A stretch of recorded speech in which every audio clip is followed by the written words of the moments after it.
পশ্চিমবঙ্গে আবহাওয়া হঠাৎ এমন মোড় নিতে শুরু করেছে যা লক্ষ লক্ষ মানুষের চিন্তাকে কয়েক গুণ বাড়িয়ে দিয়েছে। কারণ আকাশে তৈরি হওয়া একটি বিপজ্জনক আলোড়ন এখন পুরো রাজ্যের আবহাওয়ার মেজাজ পুরোপুরি বদলে দিতে চলেছে। উত্তর বিহার থেকে শুরু করে ঝাড়খণ্ড, গাঙ্গেয় পশ্চিমবঙ্গ, ওড়িশা এবং উত্তর পশ্চিম বঙ্গোপসাগর পর্যন্ত একটি শক্তিশালী নিম্নচাপ অঞ্চল সক্রিয় হয়ে উঠেছে এবং এই কারণেই বাংলার উপরে মেঘের চাপ দ্রুত বাড়ছে। এর সরাসরি প্রভাব এখন উত্তরবঙ্গ থেকে শুরু করে দক্ষিণবঙ্গ পর্যন্ত দেখা দিতে শুরু করেছে এবং অনেক জেলায় হঠাৎ তীব্র গর্জন, বিদ্যুৎ চমকানো এবং বৃষ্টির কার্যকলাপ বৃদ্ধি পাচ্ছে।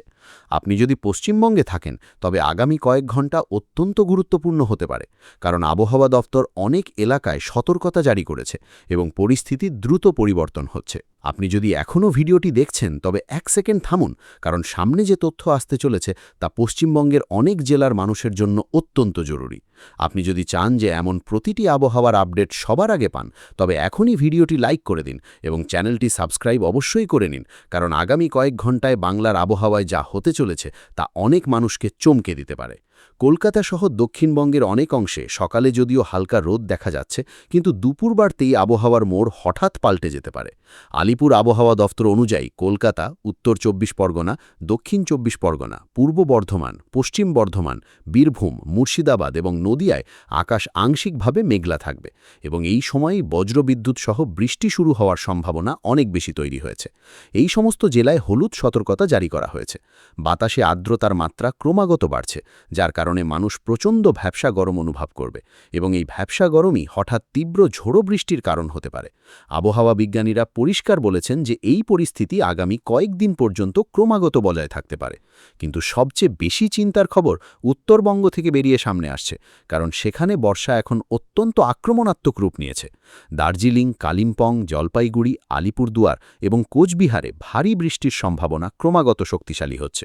এই ৫টি জেলায় হলুদ সতর্কতা জারি করা হয়েছে এবং আবহাওয়া দফতর অনুযায়ী ঝোড়ো হাওয়ার গতিবেগ ৩০ থেকে ৪০ কিলোমিটার প্রতি ঘন্টা পর্যন্ত পৌঁছতে পারে। ক্রমাগত হতে থাকা বৃষ্টির কারণে পাহাড়ি এলাকায় ধস নামার ঝুঁকিও দ্রুত বাড়ছে। প্রশাসন স্থানীয় মানুষ এবং পর্যটকদের সতর্ক থাকার পরামর্শ দিয়েছে, কারণ যদি বৃষ্টির এই গতি বজায় থাকে তবে পরিস্থিতি হঠাৎ গুরুতর হয়ে উঠতে পারে। আর এখন একটু কলকাতার পরিস্থিতি বুঝুন, কারণ এখানে আবহাওয়ার খেলা সবচেয়ে বেশি আকর্ষণীয় কিন্তু বিপজ্জনক হতে দেখা যাচ্ছে। শহরের সর্বোচ্চ তাপমাত্রা প্রায় ৩৬ ডিগ্রি সেলসিয়াসের আশেপাশে রয়েছে, কিন্তু বাতাসে থাকা আর্দ্রতার কারণে এটি অনুভব ৪৮ ডিগ্রি সেলসিয়াসের মতো হচ্ছে। ভাবুন, যখন তাপমাত্রা ৩৬ হয় এবং শরীরের অনুভূতি ৪৮-এর মতো হয়, তখন আবহাওয়া কিভাবে মানুষের পরীক্ষা নিচ্ছে হবে। সারা দিন মেঘলা থাকার সম্ভাবনা রয়েছে, মাঝে মাঝে কালো মেঘ হঠাৎ জমা হতে পারে এবং বজ্রপাতের সাথে ভারী বৃষ্টি শুরু হতে পারে। সর্বনিম্ন তাপমাত্রা ২৯ ডিগ্রি সেলসিয়াস পর্যন্ত থাকতে পারে এবং পুরো শহরে আবহাওয়ার চাপ বজায় থাকবে। আপনি যদি এখনও ভিডিওটি দেখছেন তবে এক সেকেন্ড থামুন, কারণ সামনে যে তথ্য আসতে চলেছে তা পশ্চিমবঙ্গের অনেক জেলার মানুষের জন্য অত্যন্ত জরুরি।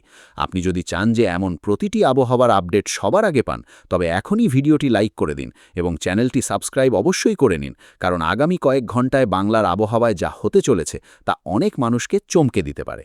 দক্ষিণবঙ্গে বর্ষা এখন সক্রিয় হতে শুরু করেছে এবং এই কারণেই হালকা থেকে মাঝারি বৃষ্টির কার্যকলাপ ক্রমাগত বাড়ছে। কলকাতা এবং তার আশেপাশের এলাকায় দুপুরের পর বজ্রবিদ্যুৎ সহ বৃষ্টি এবং ঝোড়ো হাওয়ার দাপট শুরু হতে পারে। বাতাসের গতি ৩০ থেকে ৪০ কিলোমিটার প্রতি ঘন্টা পর্যন্ত পৌঁছানোর অনুমান করা হচ্ছে। কিছু এলাকায় কালো মেঘ দ্রুত জমা হতে পারে এবং হঠাৎ তীব্র বৃষ্টিপাত হতে পারে। আবহাওয়া দফতর পরিষ্কার ইঙ্গিত দিয়েছে যে এটি কেবল শুরু, কারণ নিম্নচাপ অঞ্চল ক্রমাগত শক্তিশালী হচ্ছে এবং এর প্রভাব পুরো দক্ষিণবঙ্গের উপর দেখা যাবে। এখন উত্তরবঙ্গের দিকে পরিস্থিতি আরও বেশি বিপজ্জনক হয়ে উঠছে। আবহাওয়া দফতর পরিষ্কার বলেছে যে জলপাইগুড়ি, আলিপুরদুয়ার এবং কোচবিহারে ভারী বৃষ্টির দাপট আরও বাড়তে পারে। এরপরে দার্জিলিং এবং কালিম্পংয়েও বৃষ্টির পরিমাণ দ্রুত বাড়তে চলেছে। আগামী ১ থেকে ২ দিনের মধ্যে এই ৫ জেলায় খুব ভারী বৃষ্টির পরিস্থিতি তৈরি হতে পারে। শুধু তাই নয়, যদি মেঘের চাপ আরও বাড়ে তবে লাল সতর্কতা পর্যন্ত জারি করা যেতে পারে। অর্থাৎ পরিষ্কার ইঙ্গিত রয়েছে যে উত্তরবঙ্গের কিছু এলাকায় আবহাওয়া এখন স্বাভাবিক থাকবে না, আর আসল বিপদ এখনও বাকি আছে। কারণ আবহাওয়া বিজ্ঞানীদের বলা যে উত্তরবঙ্গে যে সিস্টেম এখন সক্রিয় হয়েছে তা কেবল সাধারণ মৌসুমি বৃষ্টি নয়, বরং আগামী সময়ে একটি বড় আবহাওয়াগত ওলটপালটেরও সংকেত হতে পারে। সবচেয়ে বেশি নজর এখন সেই 5টি জেলার ওপর টিকে রয়েছে যেখানে পরিস্থিতি দ্রুত অবনতি হতে দেখা যাচ্ছে। দার্জিলিং, কালিম্পং, জলপাইগুড়ি, আলিপুরদুয়ার এবং কোচবিহারে ক্রমাগত মেঘ জমছে এবং অনেক এলাকায় ভারী থেকে অতি ভারী বৃষ্টির সম্ভাবনা ক্রমাগত শক্তিশালী হচ্ছে। আবহাওয়া দফতর এই 5টি জেলার জন্য অরেঞ্জ অ্যালার্ট জারি করেছে এবং পরিষ্কার সতর্কবার্তা দিয়েছে যে যদি বৃষ্টির তীব্রতা আরও বাড়ে তবে আগামী কিছু সময়ে পরিস্থিতি বিপর্যয়ের মতো হতে পারে। পাহাড়ি এলাকায় মাটি আগে থেকেই ভেজা, তাই ধসের বিপদ সাধারণ দিনগুলির তুলনায় কয়েক গুণ বেশি বেড়ে গিয়েছে এবং এই কারণেই প্রশাসন ক্রমাগত নজরদারি বজায় রেখেছে। এবার একটু দক্ষিণবঙ্গের জেলাগুলির দিকে নজর দিন, কারণ এখানেও আবহাওয়া হঠাৎ মোড় নিতে চলেছে। বাঁকুড়া জেলায় আকাশ সারাদিন প্রধানত মেঘ দিয়ে ঢাকা থাকবে। সর্বোচ্চ তাপমাত্রা 31 থেকে 33 ডিগ্রি সেলসিয়াসের মধ্যে থাকার অনুমান রয়েছে, যখন সর্বনিম্ন তাপমাত্রা প্রায় 26 ডিগ্রি সেলসিয়াস পর্যন্ত নামতে পারে। দুপুর বাড়তেই বজ্রবিদ্যুৎ সহ মাঝারি থেকে ভারী বৃষ্টি শুরু হতে পারে এবং বাতাসে থাকা অত্যধিক আর্দ্রতার কারণে প্রচণ্ড গরমের মতো পরিস্থিতি অনুভব হবে। মানুষ ভাববে যে আবহাওয়া ঠান্ডা হবে, কিন্তু গুমোট ভাব শরীরকে ক্রমাগত বিরক্ত করতে থাকবে এবং এটাই বাংলার এই পরিবর্তনশীল আবহাওয়ার সবচেয়ে বড় চাল। পুরুলিয়া জেলার পরিস্থিতিও কম গম্ভীর দেখাচ্ছে না। এখানে বিক্ষিপ্ত ভারী বৃষ্টির সম্ভাবনা জানানো হয়েছে এবং বিশেষ করে দুপুর এবং সন্ধ্যার সময় বজ্রবিদ্যুৎ সহ জোরালো বৃষ্টি হওয়ার সংকেত রয়েছে। তাপমাত্রা 29 থেকে 31 ডিগ্রি সেলসিয়াসের মধ্যে থাকতে পারে, কিন্তু ক্রমাগত বৃষ্টির কারণে অনেক নিচু এলাকায় জলমগ্ন হওয়ার পরিস্থিতি তৈরি হতে পারে। যদি বৃষ্টির সময়কাল দীর্ঘ হয় তবে রাস্তাঘাট প্রভাবিত হতে পারে এবং স্থানীয় মানুষদের যাতায়াতে সমস্যার সম্মুখীন হতে পারে। অর্থাৎ এখানে আবহাওয়া কেবল স্বস্তি নয়, বরং নতুন বিপদও নিয়ে আসতে পারে। পশ্চিম বর্ধমান জেলার আসানসোল এবং দুর্গাপুর শিল্পাঞ্চলেও আবহাওয়া স্থিতিশীল থাকবে না। আকাশে ঘন মেঘ ছেয়ে থাকবে এবং দুপুরের পর কিছু অংশে মাঝারি থেকে ভারী বৃষ্টির সম্ভাবনা ক্রমাগত বজায় রয়েছে। বজ্রবিদ্যুৎ সহ বৃষ্টি হওয়ার পুরো আশঙ্কা রয়েছে এবং গুমোট ভাবের প্রভাব ক্রমাগত মানুষকে বিরক্ত করবে। অনেক এলাকায় বজ্রপাতের মতো ঘটনাও সামনে আসতে পারে, তাই আবহাওয়া দফতর খোলা জায়গায় বেশি সময় থাকা থেকে বাঁচার পরামর্শ দিয়েছে। একই পরিস্থিতি হুগলি জেলাতেও তৈরি হচ্ছে, যেখানে সারা দিন মেঘলা থাকার পর সন্ধ্যা পর্যন্ত থেমে থেমে বৃষ্টি হতে পারে। দক্ষিণ পশ্চিম মৌসুমি বায়ু সক্রিয় হওয়ার কারণে বৃষ্টির পরিমাণ ধীরে ধীরে আরও বাড়তে পারে, যখন সর্বোচ্চ তাপমাত্রা প্রায় 31 ডিগ্রি সেলসিয়াস পর্যন্ত থাকার অনুমান রয়েছে। এবার সবচেয়ে বড় সতর্কবার্তা কটিলো এলাকাদের জন্য জারি করা হয়েছে।